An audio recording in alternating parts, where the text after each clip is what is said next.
if your ancestors wanted to send knowledge down time to future people, it would make sense that they would have to value that knowledge. They would have to think, this is something I want my descendants to know about. This is extremely important. This isn't about how to make a nice stew or where to pick berries in winter. This would have to be a very important message. And survival of the species is an important message. So that could be why they've spent time, energy, and resources sending these messages down. But even we look at the flood myths, the Noah story, Gilgamesh in Mesopotamia. Everyone has the same story of a large flood, people being saved in boats by the word of God and then repopulating the world. If that was just in the Mediterranean, then you could put that down to, the Mediterranean suddenly flooded because the Gibraltar connection to the Atlantic opened up and it flooded. But no, it's everywhere in the world we have the same flood, as if meteors hit the water and there were tsunamis everywhere. So we have the same shared history across the world.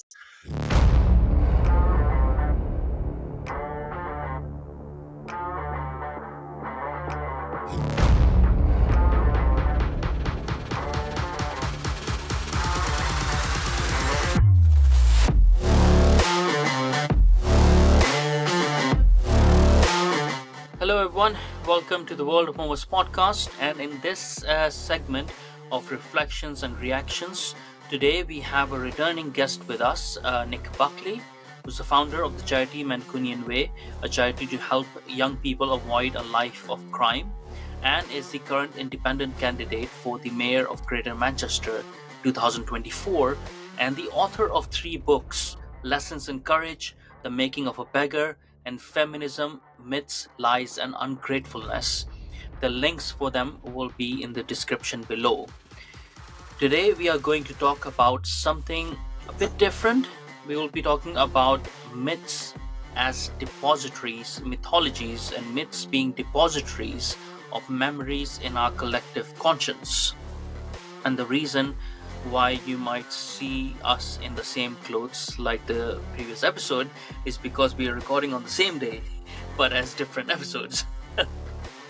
So yes, hi there Nick, how are you? I'm good, thank you. I'm looking forward to this conversation. It's the first time I've ever been on a podcast and discussed this topic, and this topic I'm really interested in. I've read many books on this. Well, this topic is something that has been on my mind, but I have never even talked to anyone about it, so it's going to be interesting. So I'm gonna let you start. Tell me, what do you mean by it? What does it mean to you as myths being depositories of our conscious mind? So let me start a bit before that. So my journey on this really started in the 90s when I read a book by Graham Hancock called Fingerprints of the Gods. And that hooked me onto this sort of topic, and I've read dozens and dozens of books since then. But then at some point I started reading some books on mythology, and is there valuable information in those stories that may have been twisted and repeated incorrectly over the years, but the core's still there. And I believe that to be true. And you can see it in several stories. The one I tell people all the time is the one about King Arthur.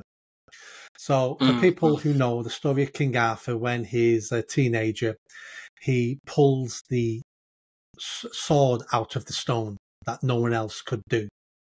Now, when you take a step back and look at that particular part of the story, before we started mining for iron ore, the only iron you ever could get was from meteorites that would hit the ground. So if you're pulling a sword out of a stone, that's basically about metallurgy. That's about how you can turn that stone into a sword. Now, that then got wrapped up into the myth of, the round table. And when you look at the round table itself, the round table could be a representation of the solar system. It could even be a representation of the calendar year, because 12 people sat round that round table. So it's, it's that the correct shape for a dial.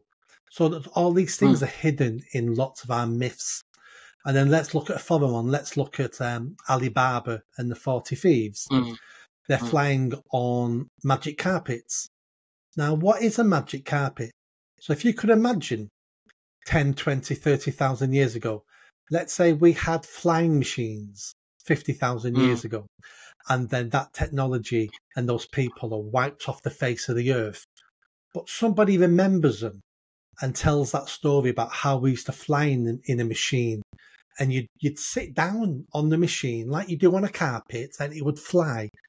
That's how we could get the stories of flying carpets. And there's all these things we listen to as children.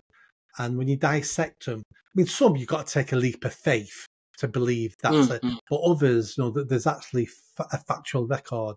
Again, like the King Arthur one, that's how we made swords out of meteorite stones.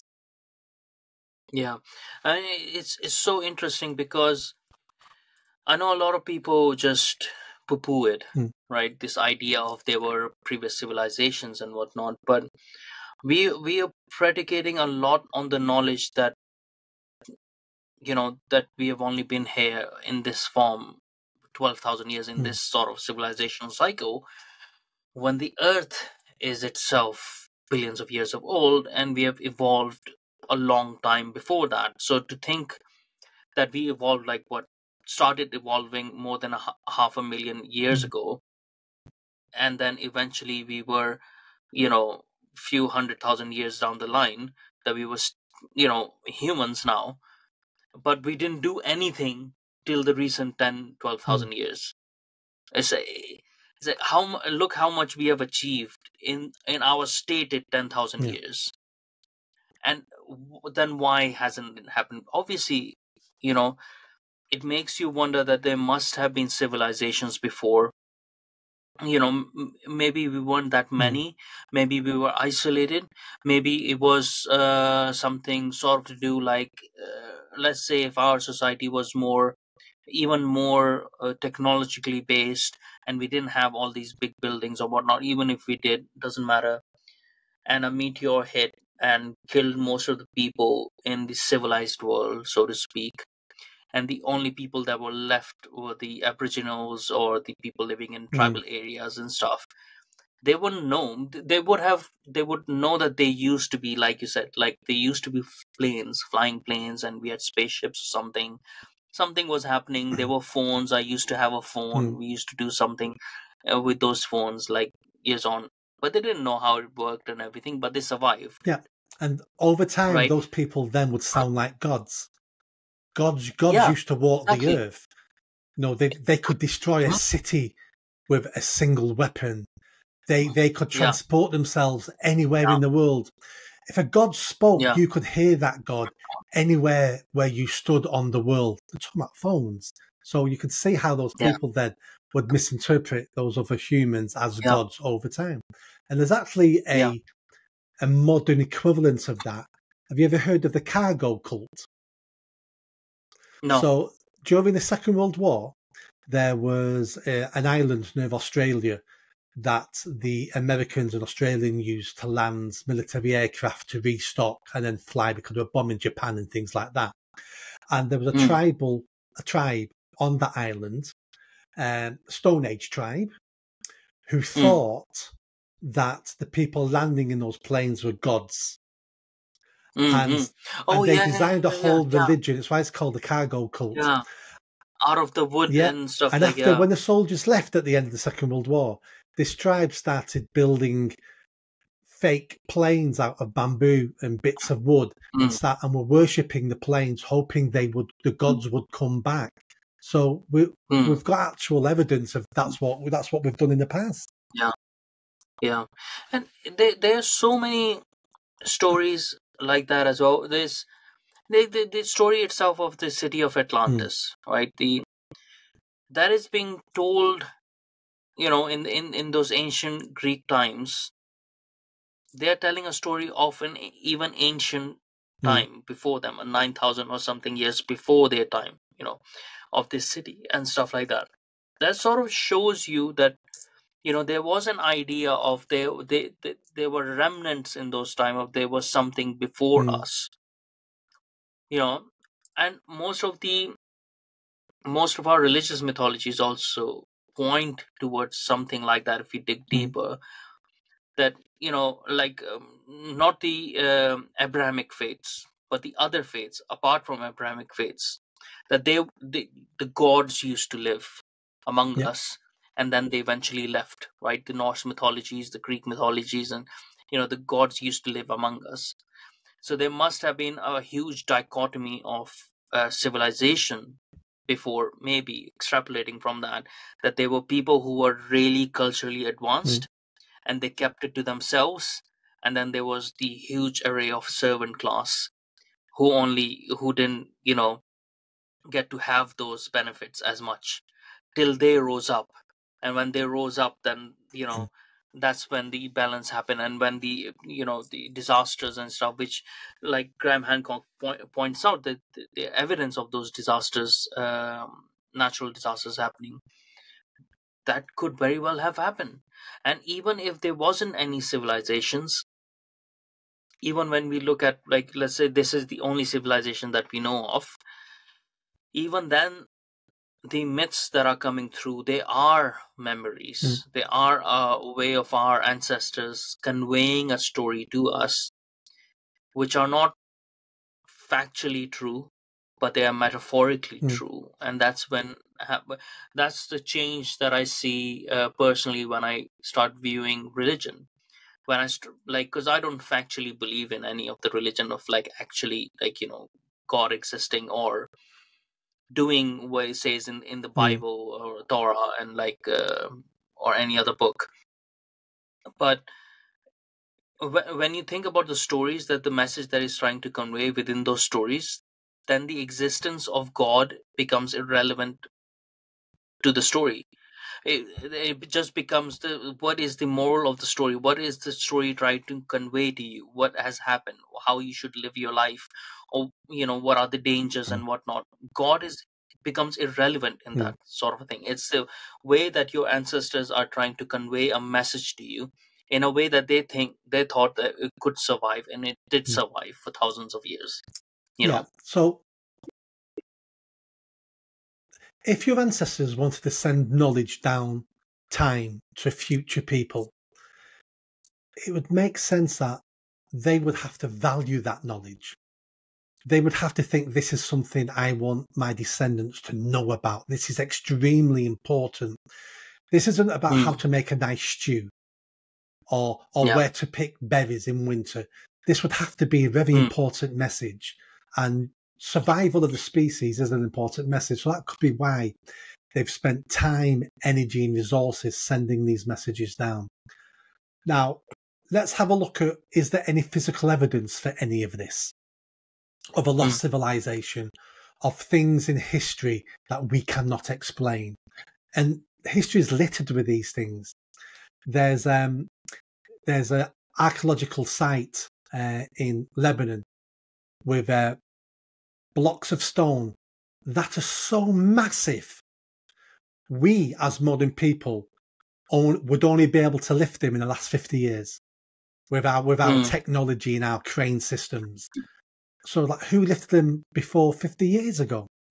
There's vases in the Egyptian Museum in Cairo made out of the hardest stone that we could make today, but only with diamond tip drills and lathes mm, and things like that we've only had maybe 100 years. And these are made so thin that who's made these? How did they make them? I'm not one moment suggesting aliens. I don't think yeah. aliens have come down and done any of this, but No. we've had that technology before. And one of the best examples is something called the Pevi-Vez map. Have you ever heard of this? Mm, no, no. This was a map made in the 1700s by a Turkish general. And he said he copied this map using several other maps that were ancient, that were in a library in Istanbul, I think it was. Mm, And if you look at the Pevi-Vez map, it shows part of the South American coastline that hadn't been discovered by the West at that point. It also then shows on more land where the Antarctic continent is, but it looks all different. But if you then reduce the sea levels on Earth, it matches what Antarctica would have looked like. And this was the 1700s. So they had maps outlining Antarctica when it was ice-free. And it's been, so this is like tens and tens and tens of thousand years ago. Somebody maps Antarctica. Now, how do you explain that? Yeah. And that's the thing. I mean, people can say like, oh, it was someone's imagination. And it could very well be someone's imagination, but why would someone imagine that? There has to be some sort of precursor to that imagination of, even like, we don't just dream of spaceships. We started dreaming of spaceships when we could fly, right? Or when we had the idea, or when we had the time of like, yeah, one day I'm going to do that. Like, there has to be set of precursors to someone's imagination as well. So with Göbekli Tepe, if we look at it, that has been there for, like, it's been recorded around 12,000 or so years ago, which makes it the oldest known ruins of a civilization that we have uncovered. And we would only build the humans would only build such a site if they had abundance of resources.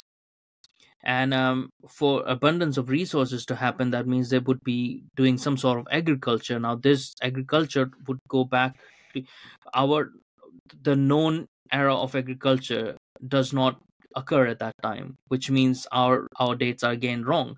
There has to be agriculture, because that's where you can get grains and stuff like that, and you have abundance of resources, which means even if we started the modernization or the advancement of our civilization, if it only started with Göbekli Tepe 12,000 years ago, there must have been thousands of years of other sort of nomadic civilization going on before we could come to that point, or series of modernizations before we could build a bigger site like that. So, like, we have to rethink it. Now, I'm not saying like scientists and whatnot should immediately believe in things that have not been proven, or cannot be physically proven and stuff, but at least they need to stop having this taboo around it, that anyone who talks about it must be out of their mind, when a lot of evidence is pointing towards us having a previous civilization, at least one. Yeah, I mean, you look across the world. We've found ancient civilization now in Indonesia, under the sea near Japan, in the Amazon rainforest. There's complicated buildings being built that are just being discovered now. And so this was worldwide. Now, for people who are thinking, well, if it did exist, why did we forget about it so quickly? So I think the answer to that is, if you can imagine that we've got the technology we've got now. Now, I know for a fact you don't know how to grow crops. You don't know how to husbandry animals. You don't know how to create electricity. There's lots of things you don't know how to do. So if a meteor hits the world, doesn't even have to hit the UK, and we get the electric and magnetic pulse that takes out all the chips, all the computer chips. Within 2 days, we've run out of food. No, we can't make food, so we start dying. We're fighting between ourselves. We're slaughtering each other. So our society, our civilizations can disappear over a year or two, really. It can all just go because no one knows how to do the basic jobs.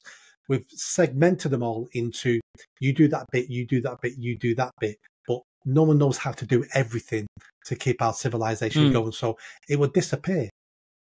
And then you'd say, well, what evidence is there? Well, if we did have concrete, we did have steel, we're building things, those things crumble very easy. Nature takes over and that'll just all crumble away. But again... what if we were not using materials that we are using now, right? So it could be a matter of us having every time that we have a civilization, it ends that we learn new things, and it adds on to our collective consciousness or something. Like when we get an idea, sometimes the idea comes out of nowhere. It comes out of nowhere known to us, right? So it could be like that actually something did happen like that, and it's just over there and it clicks. It could be like that something has happened. Maybe we were using materials that were easily which were more eco-friendly, right? So they could be dissipated easily, and a natural disaster happens where the floods happen or the meteor hits or whatever like that, they would be gone and there would be no traces left of it. Even the modern stuff we have now will be gone in 1,000 years if it's left to rot. Yeah. We think our buildings are going to stand forever. No, nature will turn them into dust over 1,000 or 2,000 years. So even if we had this technology, it wouldn't exist in the future. But even we look at the flood myths, the Noah story, Gilgamesh in Mesopotamia.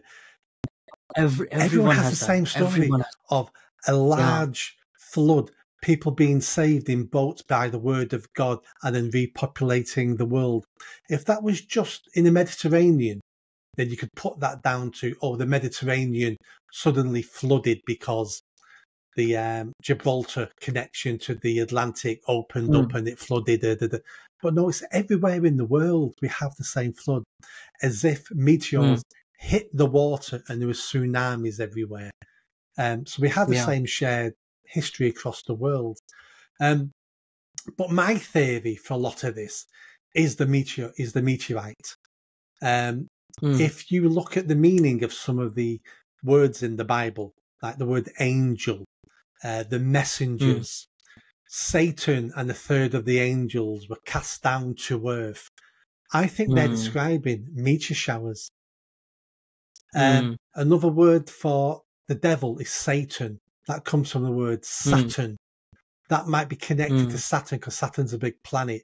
That might be the planet that pulled the meteor shower towards the earth. Why were the ancient people always marking time, always building calendars, building Stonehenge? Why were they always, looking at astrology, looking at the stars? I can understand why it'd be interesting, but why did they dedicate so much time, energy and resources to looking upwards when they should have been ploughing fields and raising children and building cities? It's because there was something really important about it.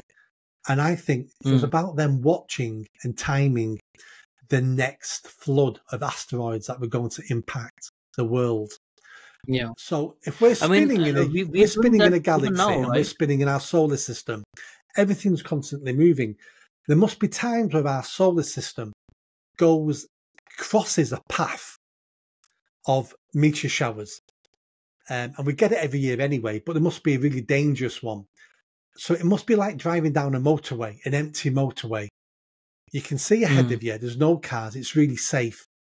But you cross danger when that motorway crosses another junction. And I think every now and again we cross a junction, and that's the dangerous one with all the asteroids. And that's what they were trying to work out. When are we going to cross that plane again? And that's going to be a danger to the world. Yeah.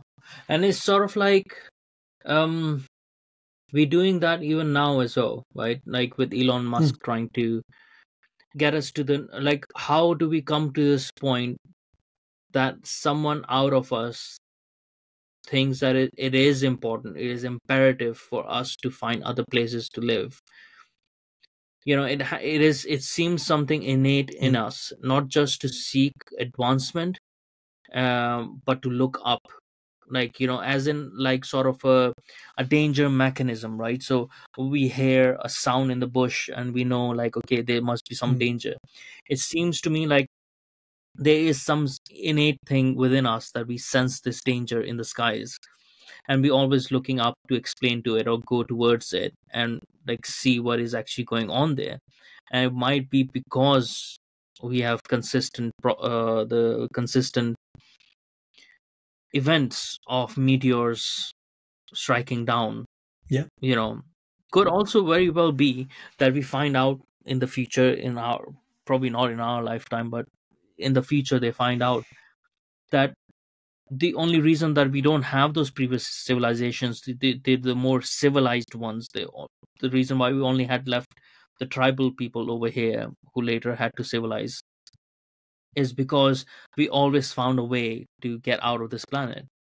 And maybe a lot of us are spread out, and maybe the signals that we might get in the future are from ourselves who have gone to other galaxies. It could very well happen that apparently we were the only people who made it, who became humans, who evolved, but we spread ourselves throughout our whole galaxy or the other galaxies. Yeah, I mean, if that's true, there'll be signs on the moon and on Mars, because they would have left markers to say we were here. Yeah. So the moon's the first one.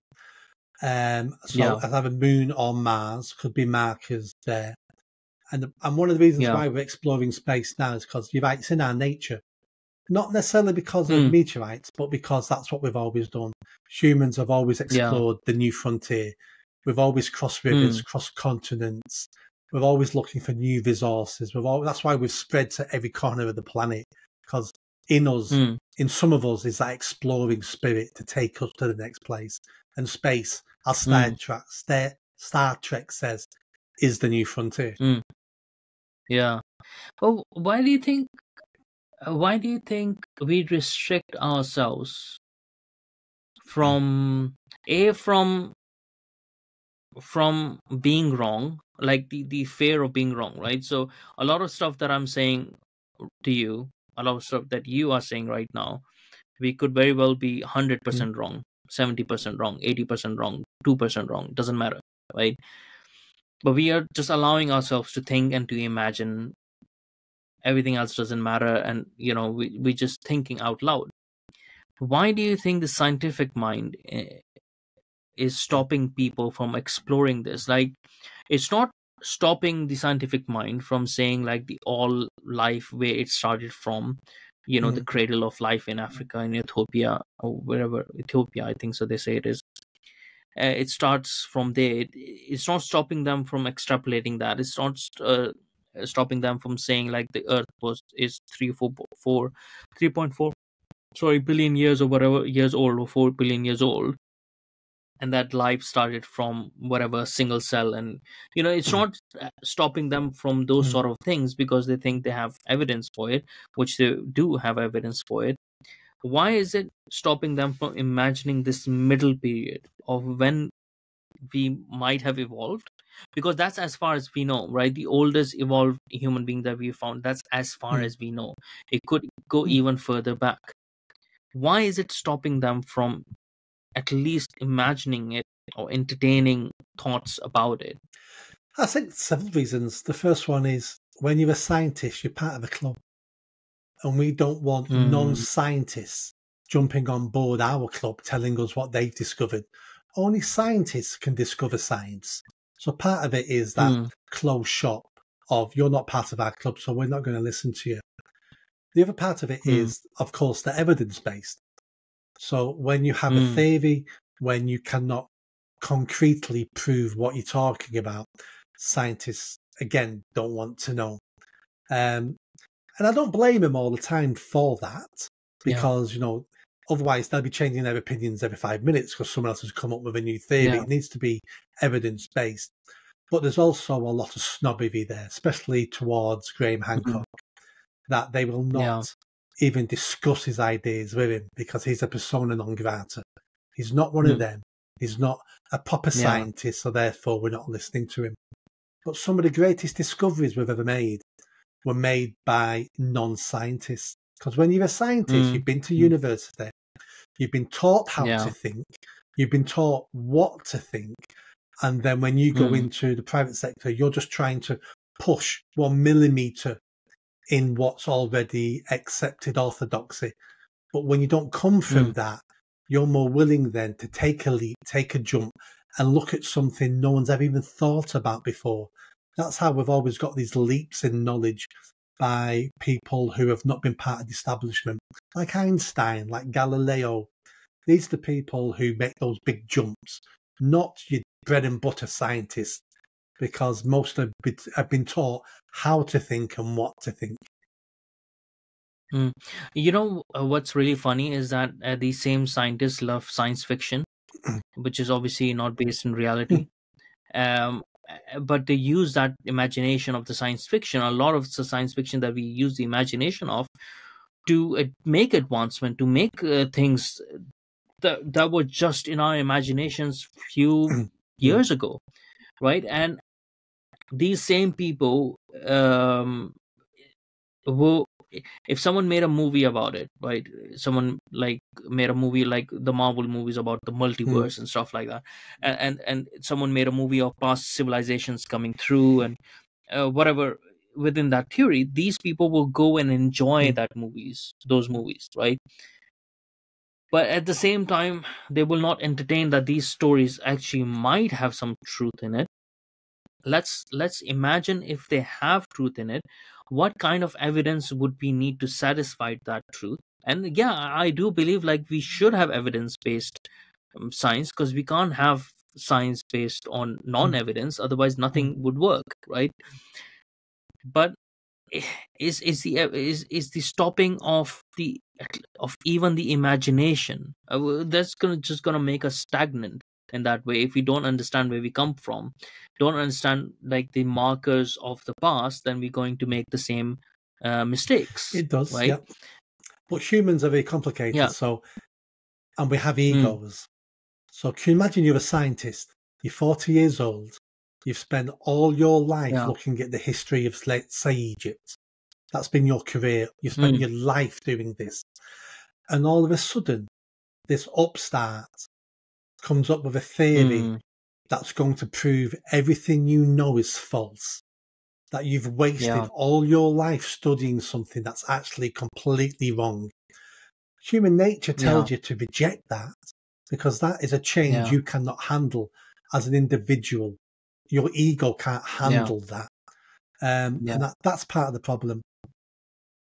And that's a interesting thing, isn't it? Like, also I think so it's also to do with giving credence to mythologies, and then in turn giving credence to religions as well. So that's what they don't want. They want to stay away from that idea as much as possible, and not even to entertain that there might be some good in religion, because that restricts them in their thinking. That also might be one of the reasons. But it's sort of like, well, if you explore those religions and those mythologies of the past, there's a reason why they have placed pride as a sin, as and being humble as a virtue. You know, it's like these are the things that you should be taking from mythologies, from older philosophies and stuff, which they are rejecting. Yeah. And it's very hard for them to admit they're wrong, and hard for them to admit they've been studying something that turns out to be incorrect, and they've been studying it for 20, 30 years. It's something that they're not willing to do. And that's not just them, that's just human nature. That's why most people never leave the religion they were born into, because it's just too much work having to say, well, all that was silliness. And we can see these things throughout all our communities and our society, that once you're told something and you believe it, it's very hard to then unbelieve it. So what do you think is what is the benefit of us thinking or understanding that perhaps the myths are actually depositories of memories? What is the benefit? The benefit is because if our ancestors did that, that's because they're sending down an extremely important message. You do not build a whole phone system, an internet system, just so you can phone up your mum and go, hi. There has to be a reason why you do this. Has to be an extremely important reason. People 50,000 years ago were just as smart as us, maybe even smarter. They may not have had our technology, but I didn't create the technology we're using. I'm just as stupid as everybody else. I'm just using a clever person's technology. So if those people 50,000 years ago are sending us messages, we'd be stupid not to listen to them. I want to know what they've got to say. because it probably is extremely important. That's why we need to listen to those myths and legends. What is that message? And like I think it's probably a life-threatening message, and they're trying to save us and protect us from something that's coming our way. And in addition to that, what I think why it is important as well, it's myths don't stop at our ancestors, right? I think so. Us understanding the importance of myths carrying memories and knowledge is so that we create myths right now as well, so that we can pass on to our, because the times have changed from our ancestors making those myths. They have truths and stuff, but a lot has been found out to be untrue, or things, advancements have been made. We need to put out new myths as well for thousands of years, generation down the line. Or we need to put this warning pretty clear, like, something might happen, we might not be here. This is how we make, this is the guide of how we do it, right? So you pick it up and you can do it, how to of everything, like, how to be a human for dummies, or something. We have to create those myths in a way that people can understand as well, and this is what we're not doing.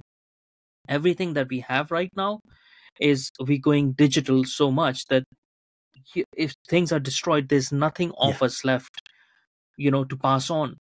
We're not making good stories right now to pass on that knowledge. Like, we're not making stories from the time of Shakespeare and stuff to pass on those messages in a way that can be taken as myths. Now, I'm not saying like we create new religions, but we have to create new stories where we have to modify the religions as well to, like, pass this on.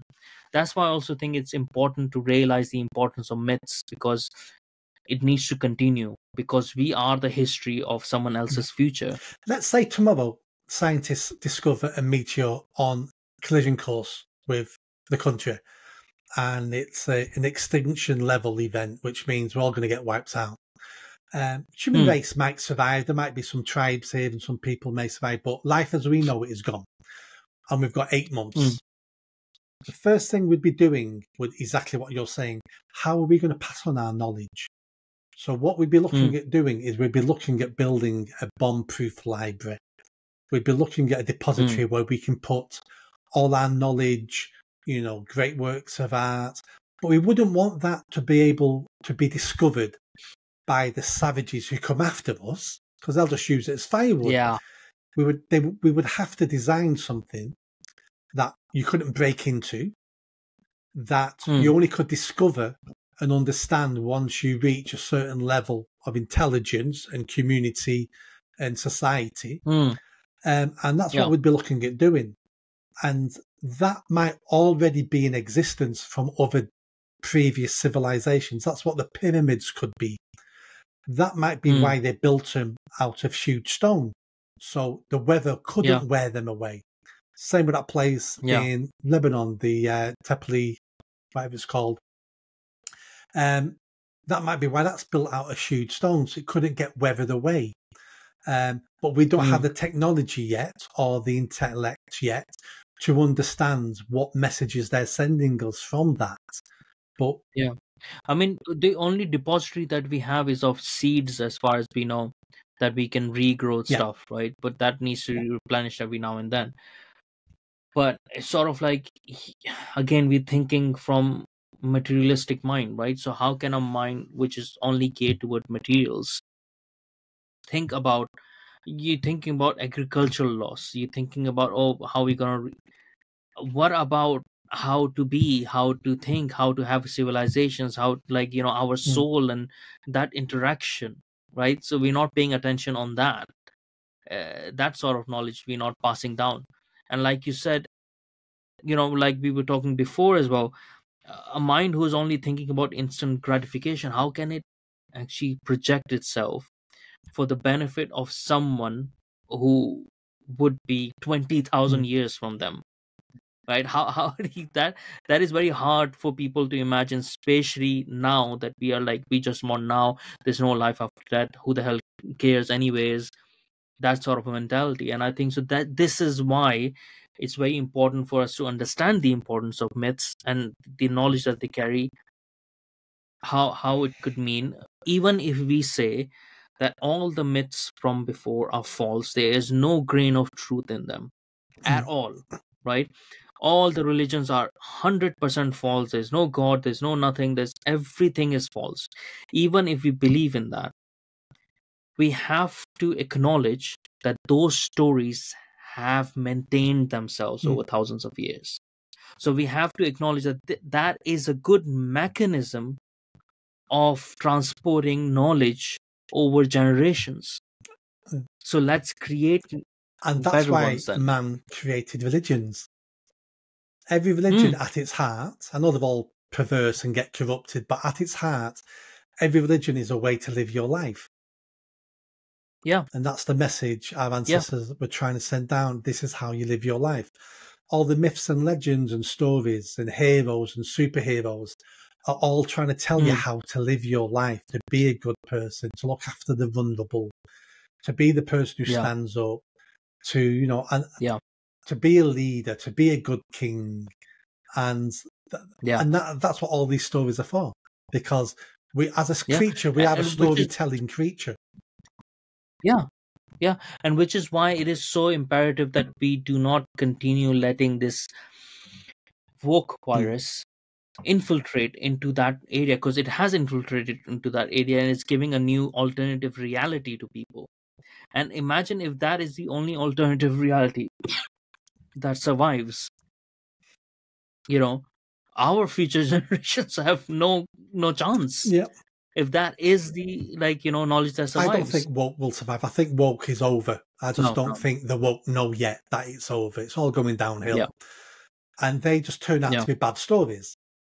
And I would imagine over millennia, we've had lots of bad stories that try to go into the historical narrative, but they end up getting rejected because we don't see any benefit in them. So we stop telling those stories. And the reason why the myths and legends and religions survive today is because the people repeating those stories and the people listening to those stories found a benefit in them. Otherwise, they would have been stopped being repeated. Yeah, and this is a good point, because what the stories that we have now today, I mean, a lot of people poo-poo it, like, oh, like, you know, it's all woo-woo and whatever. But those were the best that survived. There's a reason why they survived. That means there is some inherent truth within them. It might not be factual, but there is some truth within them which we will do well to acknowledge and to understand, because that is the truth of our ancestors who have survived, who are lucky enough to have survived using these myths, you know, as their guiding principles. And it's not just truth in them, it's beneficial truth. Because it had to be beneficial for those people to keep repeating those stories and listening to those stories and enjoying those stories. You don't enjoy a story that has no benefit. No. Do you think that the way to unlock our reception to these ideas is through psychedelics, is through like taking away certain layers of our restrictive layers of our mind through certain uses of psychedelics? Because that's another sort of myth or whatever in our from our ancestors, that they used to do it, right? Not every day. They didn't become druggies and heroin addicts. Psychedelics, natural psychedelics, taking it once a year or something, particular kind of people, not every single person, right? The thinkers and the actual scientists and stuff, they were doing that, right? So even it's known up to the recent time of Freud and those people, they were taking certain kind of drugs as well. You know, so there's something in there that you need to release the restrictive mechanisms of your mind. Do you think there is a benefit, the reason why our scientists are so restricted is because we are not opening up our mind to possibilities, and we're just being too conservative on such ideas. Yes. I'm not sure how much benefit is involved in it, but I can understand and I can see why it's beneficial. Because every society is different, and we live a certain way in every society. We're programmed from birth about social norms. This is how you do things. This is what we think about things. This is our God. Our God's great. We're programmed a certain way. And for us to come up with new ideas, amazing ideas, new ways to view the world, we need something to pull down that normal barrier that's pushing us down the acceptable road within life. So if psychedelics can do that, then that's when people will go, oh, have we ever thought of this? That's I mean, most ideas will be crazy and not worthwhile. But it's by thinking outside the box, you then stumble upon the amazing idea that changes the course of human history. And I've done this myself. And I think I've done it with alcohol.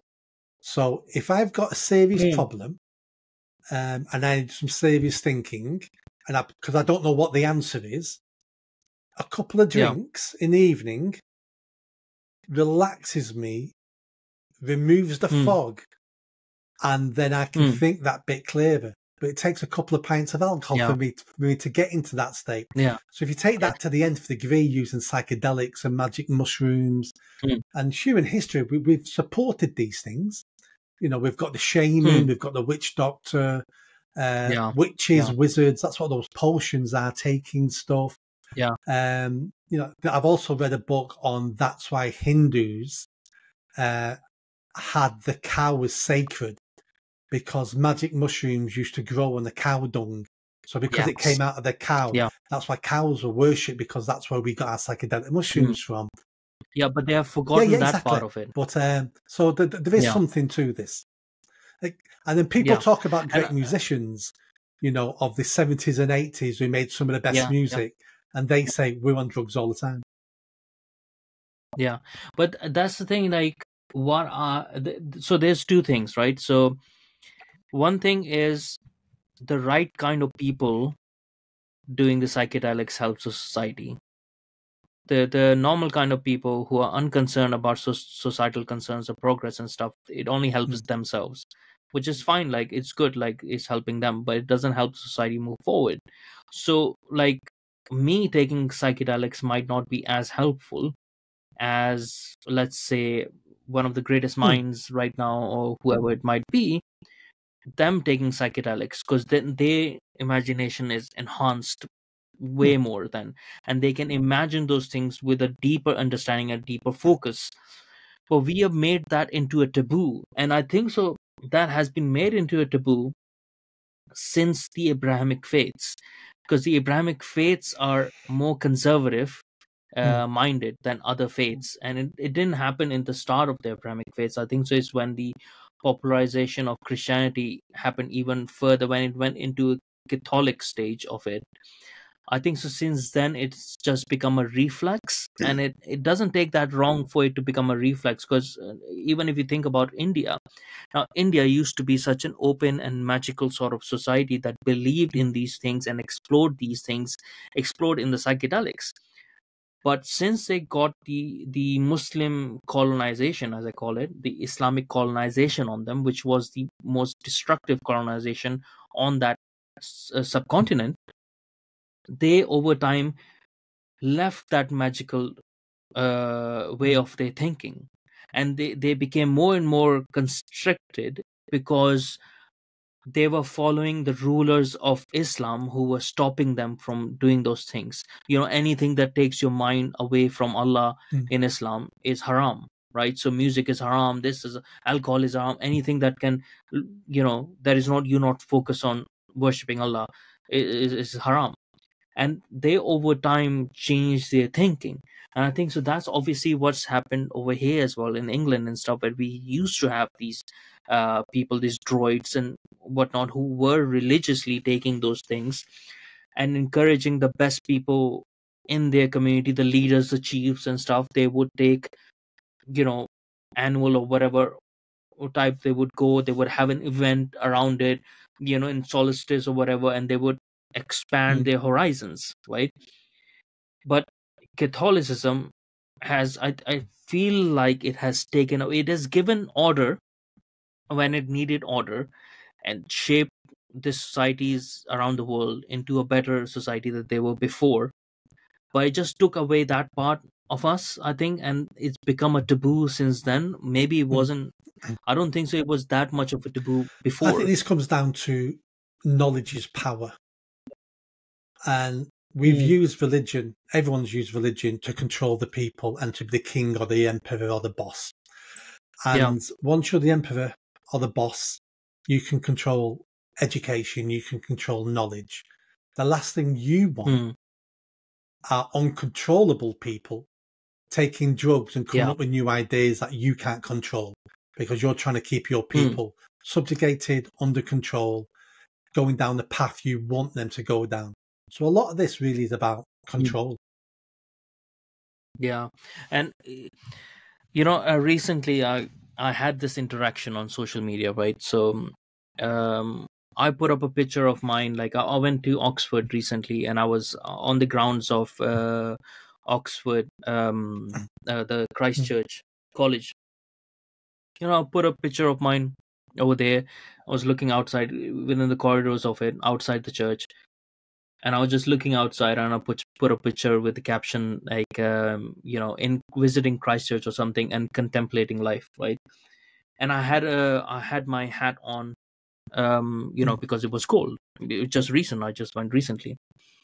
Someone put over there like, oh, it's good that you're contemplating life, but you should contemplate the appropriate attire to wear at appropriate venues, right?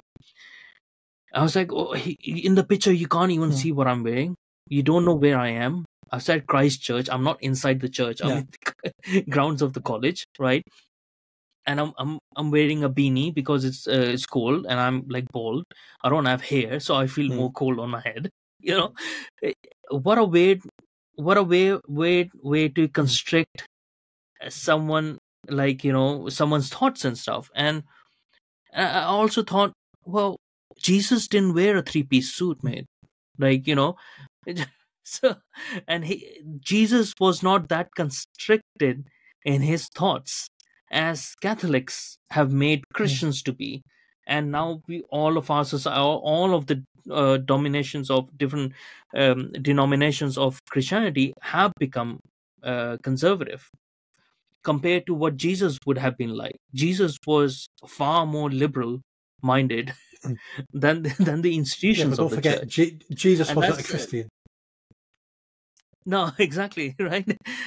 But that's what sort of makes me think, like, we start religion for a certain reason, we start myths for a different reason, and then the truths of those myths get misinterpreted and lost because we start using them as a mechanism of control rather than living the spirituality of, like, of beings. And that is where I think so this war on drugs is an issue for me, because we're not tackling the actual core problems that people have. It depends on why you're using any substance, right? So if you're using it to get away from your problems, well, that's not going to work. That's a problem that causes addiction. But if you're using it for enhancement of some sort, that's a completely different ball game, and you should not be restrained from using it. You should not be stopped from using it, maybe in controlled way and stuff. But yeah, that's why I think, like, the reason why we are not thinking on these lines institutionally is because we're stopping ourselves from experiencing mainly psychedelic, because they're harmful drugs like heroin and cocaine, and like those drugs maybe we shouldn't be going into. And not everyone, I'm not saying everyone starts doing, like, smoking weed and start doing psychedelics and to hell with the society. It's just, there's a fine line. There's a fine line. Normalized. It's not a bad thing. Fine line. I mean, I read somewhere that 4% of the population is addictive, meaning they're predisposed to be addicted to something. It might be chocolate, it might be alcohol, smoking, exercise. They're addictive to. They can be addictive. They've got addictive personality. So if you then allow everyone to take drugs, then 4% of the population are going to have a massive problem with it. And that 4% might grow then in the future in my because of that family, reason. alcoholism is a big problem in my family. It killed my Mm. dad, 3, 4 of my uncles, one of my aunties. It ruined my dad's side of the family. So there's a big issue there. So is that balance of how do we protect the weak and the vulnerable from themselves Yeah. and from external influences like alcohol and smoking, but then allow the freedom of choice for people to experiment with drugs. And we have no idea where that line is, and we have no idea how to discuss that problem. I think so. We're so afraid, and like we talked about before about the short-termism of politicians and stuff, because they're not looking to actually enhance the societies. They're not looking to better the living of people and the quality of people. They're just looking to get re-elected, right? So that's their main aim. So they're not going to take these make these hard decisions and stuff like. So there's sort of a thing I take every now and then is psilocybin, and psilocybin, like, it's not allowed in this country yet. It's allowed in Netherlands and those areas. And psilocybin without the psychedelic effect, and what it does is naturally it focuses my mind more. I am like the negative thoughts are not they don't stay in my mind that much, and it helps me overcome things. Now I don't have to be I'm not addicted to it at all.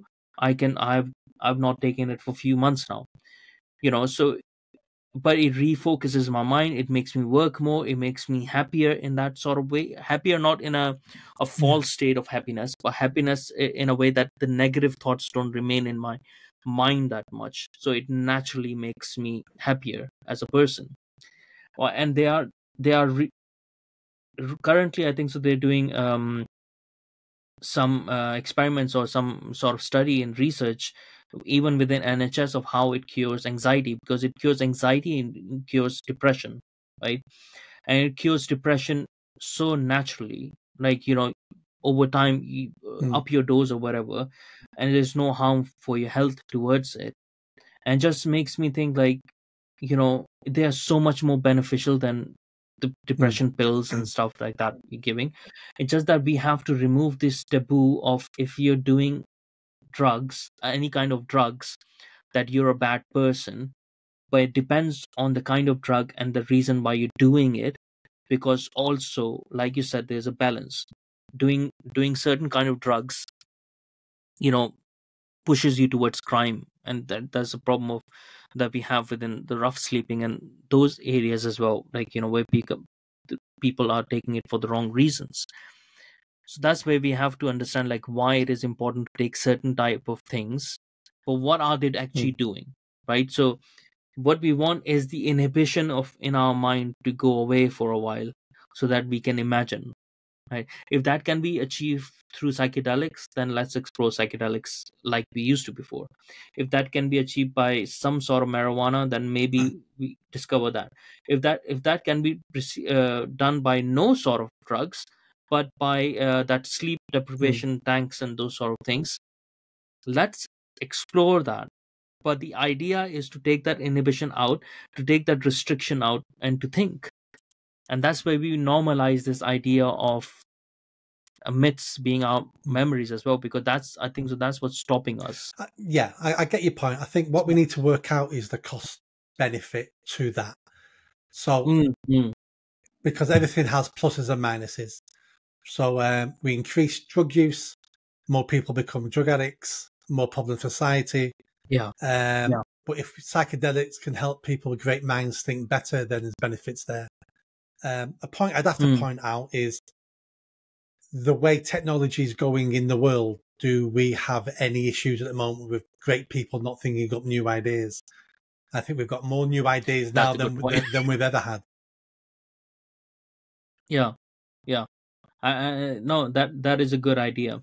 But, like, coming back to the point and closing the conversation on that point of, like, obviously we are not advocating for excessive drug use in society, because we know what happens to we've seen what happened to the opioid epidemics within China when people were so on opioids. Perhaps they were having really brilliant ideas while the society was dying, because of their excessive drug use. It's just the idea of finding ways to remove those restrictions so that we can think of imaginative thought without being restricted by taboos. So whatever that might be, it might be that the drugs are, actually don't think so drugs are the best way of doing it. Psychedelics maybe are more natural and better off, or whatever it might be.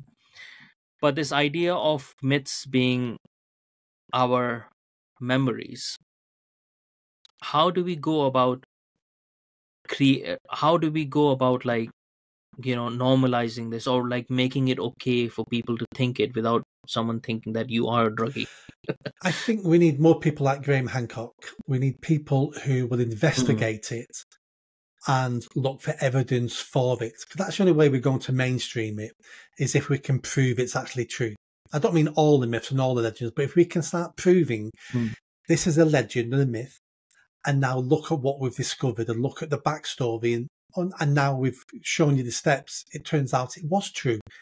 It's only through doing that will we be able to get more people to investigate and start looking at myths and legends across the world to see what was that vital bit of information our ancestors were trying to send down the time portal to us, because it must be important if they wanted us to know about it. So I think it'll take a lot more research, but research is getting so much easier now. We've got the internet. You don't have to leave your bedroom now. Are you encouraged by the point that Netflix actually produced this? Yes. So Graham Hancock's new documentary, 6-part series. It was very good, very knowledgeable, and it'll open more people's eyes, just like his books did. So yeah, I mean, the internet is good and bad. There's bad things on the internet, and up to now, other people have been using the internet for things I disagreed with. But now it's becoming so normalised. There's things on there now that are beginning to benefit society more and more and more. The sharing of information can never be wrong. It was only wrong when all you could share was a certain bit of information. But now we can share everything. Everything's up for debate now. Everything can be investigated. And we look at things like Google Maps. You can visit anywhere in the world now with Google Maps and actually look at what's happening, the physical street. This technology is going to revolutionize some of our research capabilities. Do you think these somewhat conspiratorial-minded people discredit the looking into these sort of ideas because they become so, they go down so much in the rabbit hole, they become so extreme in their way of saying that they're not making any sense, and that's why we start denoting this idea of past civilization as same as flat earthers, right? So that is a problem, right? And I can understand because of that there's a risk, scientists restrict themselves because they don't want to discredit their reputation. It is, but we need to be careful that we're not doing to the flat earthers what general scientists are doing to everybody else.